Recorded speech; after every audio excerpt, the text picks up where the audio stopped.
What's going on, family? This is Scrapbook Boxing Museum of the Forgotten Fisticuffs series. This is volume 4 of the Madison Square Garden Boxing Inserts Scrapbook. And I want to just let you know I'll probably be doing one more, volume 5, and I'll move on. I don't want to bore you.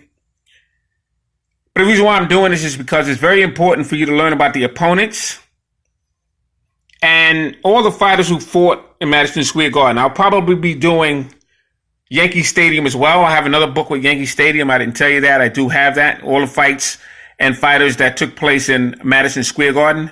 I have a book for that as well. So just to reiterate, this book is over 100 pages. Front and back will be 200 pages. Has every single fighter that ever stepped foot in Madison Square Garden. Every last one of them. From 1920s to 1962. So let's continue with Ray Famechon and Arthur King. Right here on the Museum of the Forgotten Fisticuffs series. All right, right now you're looking at Ray Famechon to your left, and Arthur King is to your right. Ray Famechon was born November 8th, 1924, in Nord, France. He died January 28th, 1978. He was 53 years of age at the time of his death. He fought from 1944 to 1956. He had a fighting record of 117 bouts. 100 wins, 37 knockouts, 14 losses. He was stopped 6 times, and he had 3 draws. And what's amazing about Ray Famechon, as an amateur, he was 15-0. He fought fighters such as Charlie Riley. He fought him twice. Charlie Riley was in a ring with Sandy Sadler. Charlie Riley was from St. Louis. Very good fighter he was. Ray Famechon was in a ring with Glenn Flanagan. Glenn Flanagan had a fighting brother by the name of Del Flanagan. The Flanagan brothers were very good fighters. Now he would face Willie Pep in Madison Square Garden, March 17th, 1950.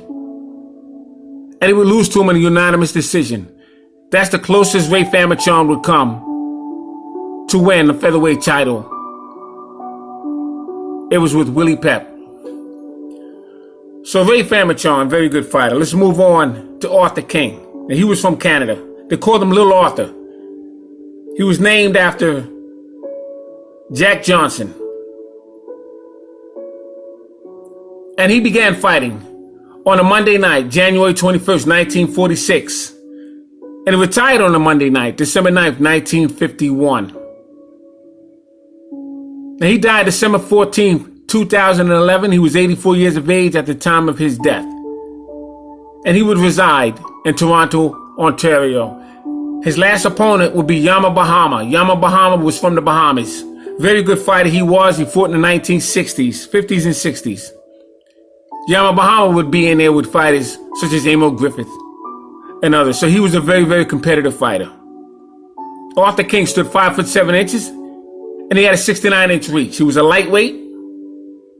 It had total bouts of 75 fights. He had 62 wins, 20 knockouts, 13 losses, and he was stopped 2 times. And I've always had respect for Arthur King. I remember when he fought Ralph Tiger Jones. It was in Canada. As a matter of fact, it was on the undercard of George Chuvalo. And he was second to George Chuvalo as far as popularity in Canada. Was Arthur King.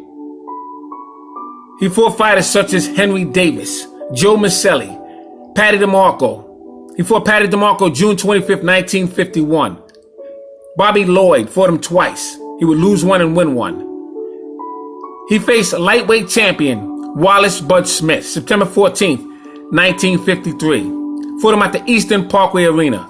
That was a very popular arena. It was Eastern Parkway. I took a tour in that location to see where that gym was as well. And like I said, he fought Ralph Tiger Jones, fought on March 25th, 1957 at the Maple Leaf Garden.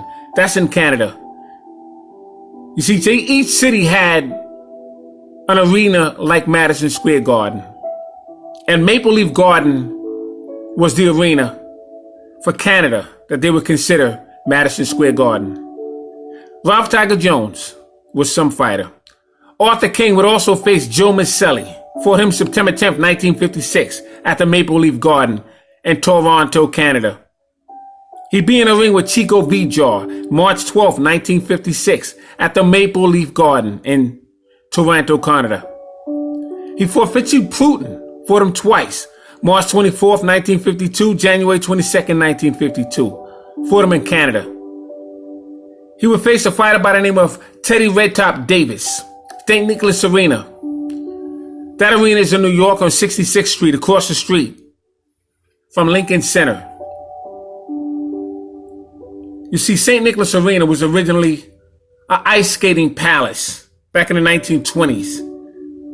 And then slowly they would close the ice skating section of the arena down and they would have boxing matches. So it would be both ice skating arena as well as a boxing arena. And then it eventually went full boxing and it closed down in the late 60s. Arthur King would also fight Del Flanagan, as I mentioned. Fought him at the St. Nicholas Arena in New York, April 4th, 1954. So Arthur King was the goods. Very good fighter with Arthur King and Ray Famachon. Now, during this conversation, you're going to run into a lot of names that you're beginning to recognize had you been following my channel. Right now, we're looking at Ernie Durando. They called him The Rock. He was a very tough fighter. He's to your left. Clarence Henry, very good heavyweight. He was an up-and-coming heavyweight in the 1950s. And he's to your right. Ernie Durando, The Rock. His name was Armando Ernest Durando. And he was born April 7th, 1926 in Bayonne, New Jersey. He began his fighting career Tuesday, May 4th, 1943. And he would lose his first fight. And he would end his career February 18th, 1957 on a Monday night.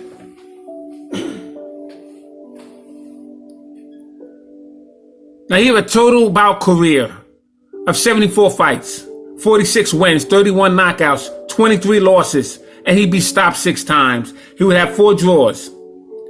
He faced fighters such as Bobby Dykes. Bobby Dykes was from Texas.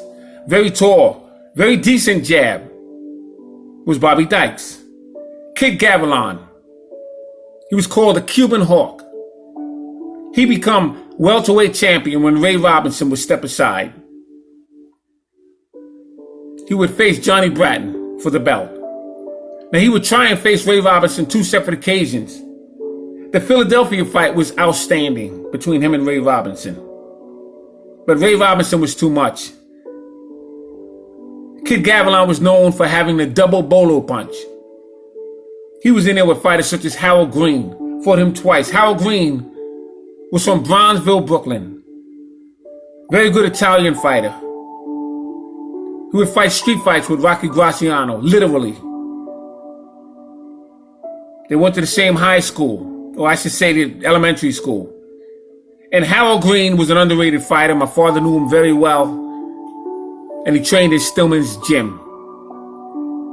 Ernie Durando would be in a ring with Patty Young. He would lose one, have a draw, and have a victory over Patty Young. Patty Young was another fighter that would walk around in the Lower East Side. He would train in Stillman's gym. And he would give you fits. Joey Giardello, who was a middleweight, he wound up becoming a champion. And he would lose his title to Dick Tiger. But he would fight Billy Graham, and he would lose his title for about 10 seconds, and it would be reversed. You see, the money was too high for certain fights to win. Fighters, I should say, to win. And they had to straighten that card out before they left that arena. So Joey Giardello would continue being champion until he faced Dick Tiger. But Joey Giardello would be the fighter. Family would sue the Reuben Hurricane Carter movie because they said that Reuben Hurricane Carter was bouncing Joey Giardello all over the ring. And when you showed the fight film, that didn't happen. And they would win that lawsuit. But Joey Giardello was some fighter. He was from Cherry Hill, New Jersey. And he would move to Philadelphia. And he'd be considered a Philadelphia fighter, which he actually was. and Ernie Durando would lose 2 fights to him. Ernie Durando would face Jesse Turner, very good fighter, Ralph Tiger Jones. Ralph Tiger Jones was from Yonkers, New York. That's right outside Westchester County. Good fighter was Ralph Tiger Jones. I met all of these guys that I mentioned to you so far. Rocky Castellani from Pennsylvania, another good fighter. Gene Foreman. He's from Utah.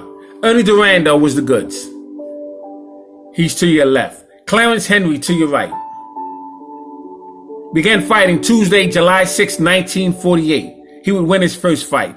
His last fight would be Monday, March 1st, 1954. He would lose that fight to Tommy Hurricane Jackson. But he'd be in the ring with Bob Baker. He would fight Bob Baker in Eastern Parkway Arena. That's in Brooklyn. And he would defeat him in unanimous decision. December 21st, 1953, if I remember correctly. He would face Johnny Holman. Johnny Holman was another good fighter. Johnny Holman and Clarence Henry and Bob Baker. You had Keen Simmons, Nino Valdez, Bob Satterfield, Frank Buford. A lot of good fighters, a lot of good heavyweights at that time. Clarence Henry would also face Frank Buford. He would face Irish Bob Murphy. He'd be in the ring with Archie Moore June 26, 1952 at the Memorial Stadium in Baltimore. He would face Jimmy Slade. Jimmy Slade was in the ring with Floyd Patterson. He would lose to Jimmy Slade. He would face Maynard Jones, very good fighter. He was a somewhat light heavyweight. He would defeat Maynard Jones. Harold Johnson was a light heavyweight champion. He'd be in the ring with Archie Moore 5 separate occasions. Harold Johnson was a dynamic fighter. He would lose to Willie Pastrano. Let's take a look at the next set of fighters. So Ernie Durando and Clarence Henry all fought in Madison Square Garden. You're looking at Randy Turpin to your left and Harry Kid Matthews to your right. So Randy Turpin had his first professional fight Tuesday, September 17th, 1946. His last fight was Saturday, August 22nd, 1964. His first fighter he would face would be Gordon Griffith. Knocked him out in the first round. Last fighter would be Charles Sequence. And he would lose to him. He had total fights of 75 bouts, 66 wins. He had 45 knockouts. He was stopped 5 times. He had 8 knockouts himself and he had 1 draw. If I pause, please forgive me. I'm trying to remember because I'm not looking at anything. I don't want to say the wrong thing. Now, June 7th, 1928 is when he was born. He was born in the United Kingdom. He died May 17th, 1966. He was 37 years of age at the time of his death. He stood 5 foot 9 inches and he had a 75-inch reach. Now, Tuesday, September 21st, 1948, in Haringard Arena, he would lose in a 5th round knockout.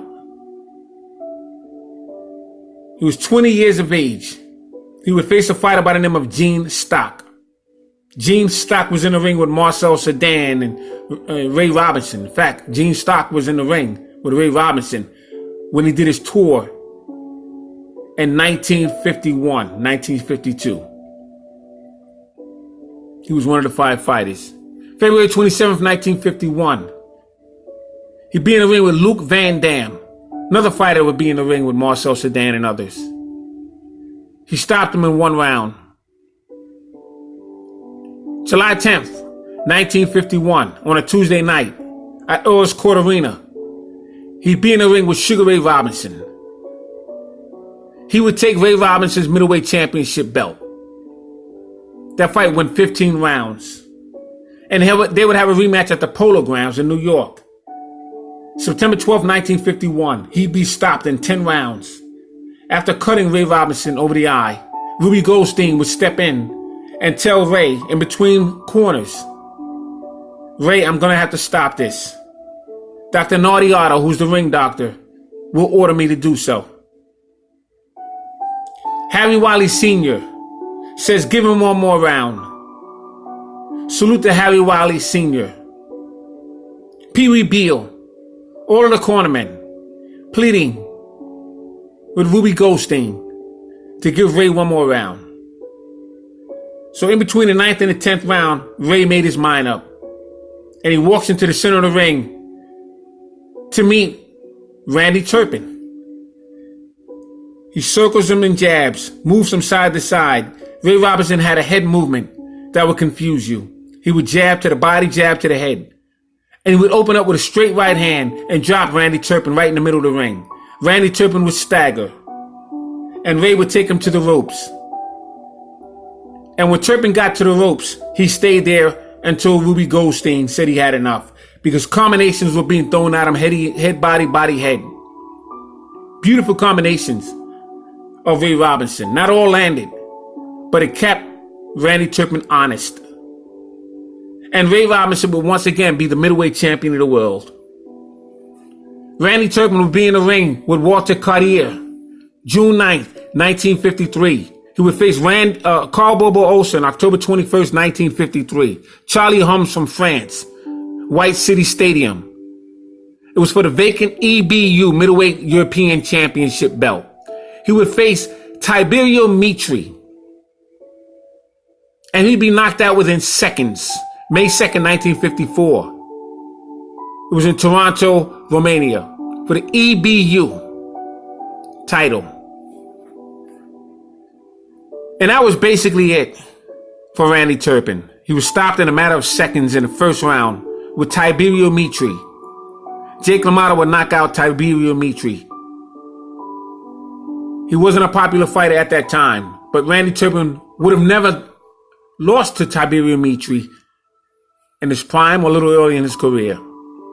Randy Turpin was very underrated, fantastic fighter he was. He and Gene Foreman, Carmen Basilio, and Carl Bobo Olsen would greet Ray Robinson in the middle of the ring, 1965 in Madison Square Garden for Ray Robinson's farewell party. He was a stand-up guy. And Randy Turpin and Ray Robinson would embrace each other the most because they respected one another. Randy Turpin would face Hans Stretch September 21st, 1956, and Yolande Pompey September 9th, 1958. And that would be for the light heavyweight, 10 rounds in the United Kingdom. Yolande Pompey would face Archie Moore, and Archie Moore would face Tony Anthony, and he would retire from a light heavyweight division. I'm speaking of Archie Moore. So Randy Turpin, outstanding fighter. Let's take a look at Harry Kid Matthews. Once again, I'm running out of time. I want to apologize because I took on a new task, so I have to run in and out. But let's get into Harry Kid Matthews. Now, he had his first fight Friday, January 1st, 1937, and his last fight Friday, November 9th, 1956. He was born December 9th, 1922. He was born in Idaho. Died February 21st, 2003. I met him. He was 80 years of age at the time of his death, and he resided in Seattle, Washington. He was a light heavyweight that stood 5'11" and had 104 total bouts. 90 wins, 61 knockouts, 7 losses. He was stopped 3 times, and he had 6 draws. He would face Irish Bob Murphy, March 2nd, 1951. Jack Chase, Murderers Row, Friday, July 23rd, 1943. That was at the Legion Stadium in Hollywood, California. He would lose to him in 10 rounds. He would face Al Hastak, who would become middleweight champion, September 29th, 1942. November 6th, 1942. Fought him twice. He would win 1 and have 1 draw. He would face Milo Savage. He was a good middleweight. Fought him on a Tuesday night, May 27th, 1947, at the Civic Auditorium in Seattle, Washington. He would face Jack Chase, Black Murderers Row, July 23rd, 1943, Legion Stadium. He'd be in the ring with Grant Butcher and Lloyd Marshall, Fort Lloyd Marshall, July 27th, 1951, at the Civic Ice Arena in Seattle, Washington. When he fought Grant Butcher, that was October 8th, 1951, at Winterland Arena, San Francisco, California. He would defeat him by a knockout. Phenomenal fighter he was.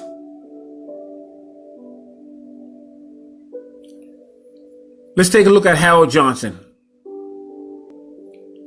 Now, to your right, you have Harold Johnson from Philadelphia. He had a father by the name of Phil Johnson. Harold Johnson was trained well. He began his professional debut June 18, 1946, fought a fighter by the name of Dick Brewster.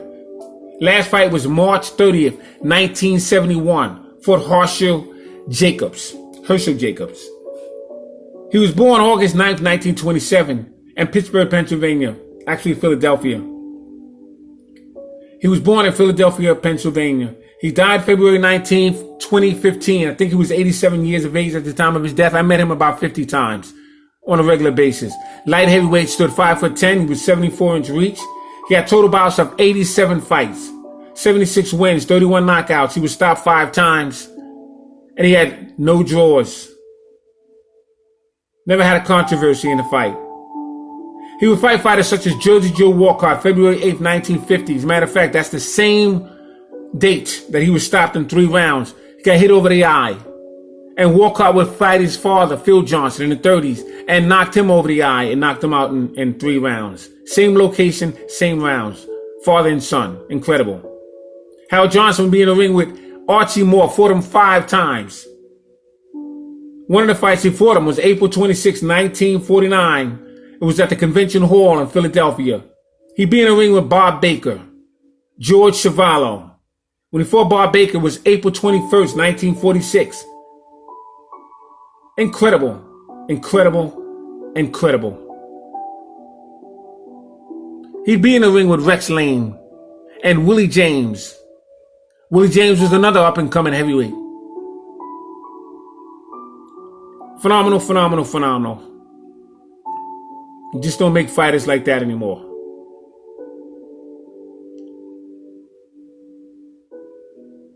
Now, Bob Baker, he was from Pittsburgh. He's to your right. He was born October 26, 1926. He died April 23, 2002. And he fought a fighter by the name of Elkins Brothers. I remember him. Billy Gilliam, I believe his name was. Jimmy Bivens, Clarence Henry, Charlie Doc Williams, Coley Wallace. I talked about Coley Wallace the other day. Unbelievable. The fighters that I am naming to you, salute them all. I'm going to try and get in 2 more fighters. Then I got to get going. I apologize. All right, let's take a quick look at Charlie Holmes. He was from France. And Charlie Holmes was a very good fighter. He was born May 18th, 1927. He was 59 years of age when he passed away. September 25th, 1948. He was in the ring with Gene Wolzak, November 11th, 1950. Gene Stock, November 19th, 1951. Tony Gennaro, June 30th, 1952. Randy Turpin, June 9th, 1953. Unbelievable. Let's take a look at Rocky Graziano. And that would be the last fighter for this particular video. Now, Graziano, they called The Rock. And he fought March 31st, 1942 to September 17, 1942. He had a 10-year stretch. His last opponent was Chuck Davey. Chuck Davey was a southpaw. He fought out of Michigan State. Fought for that university. He was top-notch. And he had Rocky Graziano had a fighting career record of 83 total bouts, 67 wins, 52 knockouts. He had 10 losses, and he stood 5'7". And he was a very strong puncher with the right hand. He was rated the hardest right-hand puncher. He passed away May 22nd, 1990 in New York. I met Rocky Graziano about 20 times. He would retire from boxing, and he would entertain with Martha Ray. He had his own talk show. He was quite a character, very good friends with Jake LaMotta. But he would fight a fighter by the name of Sonny Horn, Al Bummy Davis. Al Bummy Davis was a numbers runner. He fought Billy Arnold from Philadelphia. That was a very important fight for him. He was in the ring with Harold Green. He fought Harold Green, as I said, in the streets plenty of times. A real fist fight. They were in school together.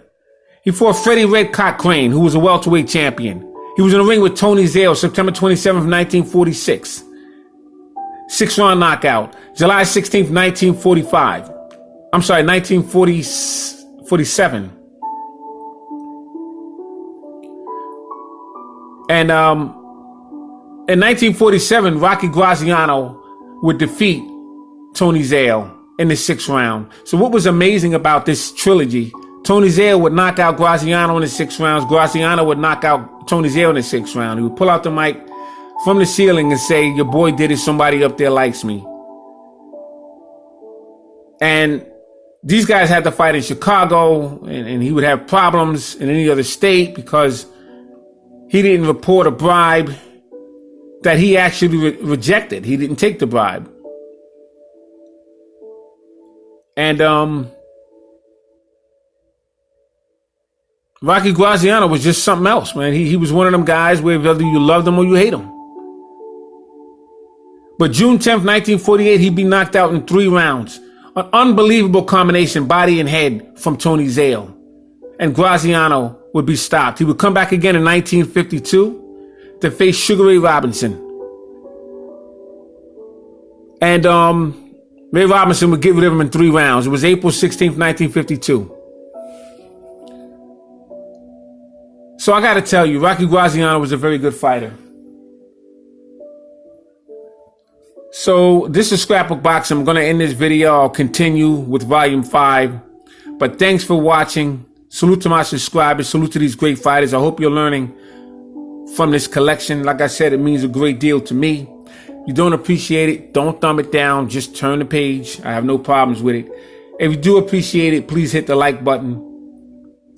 I want to take the time to thank everyone that's been supporting me. My brother Junior, The Truth. Very big supporter. Von Arm International. Curtis Anderson. I'm going to be giving out a lot of appreciation thoughts in another video. But I just want everybody to know I do appreciate your support. And I've been doing this a very long time. It's only fair that I share this information with you.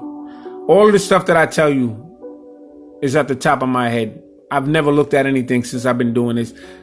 Because I tried at the beginning of the videos and I wear the glasses, so I was looking through the camera, through the glasses, and it's confusing to me, so I got to take off the glasses and then it's blurred. So I'd rather just go at the top of the head. So thanks again. I'm going to be doing Volume 5 some other time. And once again, I appreciate your time. Thanks for hanging in there with me. All great fighters and all great fights will never be forgotten on my channel. Salute to all of these great fighters.